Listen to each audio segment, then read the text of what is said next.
ன்றது ரொம்ப மஸ்ட்டு. இப்போ வாங்க டாபிக் உள்ள போயிட்டு கலைச்சொற்கள் பார்க்கலாம். இப்போ பார்த்தீங்கன்னா கலைச்சொற்களுக்கு மட்டுமே நான் வந்து நோட்ஸ் எடுத்து வச்சுருக்கேன்.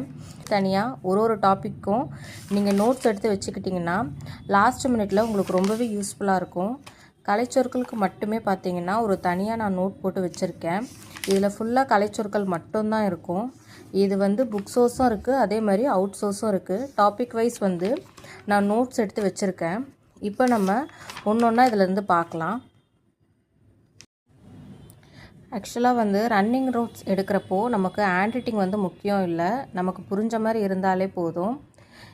ஹேண்ட் ரைட்டிங் அழகாக எழுதணும், ஒரு பெனில் எழுதணும், டிசைனாக எழுதணுன்றதெல்லாம் நமக்கு ஆக்சுவலாக டைம் வேஸ்ட்டு.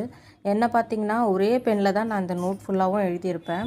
எனக்கு டைமும் வந்து சேவ் ஆச்சு. டக்குன்னு வந்து நான் ரன்னிங் நோட்ஸும் எடுத்திருக்கேன். இதில் ஹேண்ட் ரைட்டிங் பார்த்திங்கன்னா ஓரளவுக்கு எனக்கு புரியும். உங்களுக்கு புரியுதா என்னன்ட்டு கமெண்ட் பண்ணுங்கள். இப்போ வாங்க பார்க்கலாம்.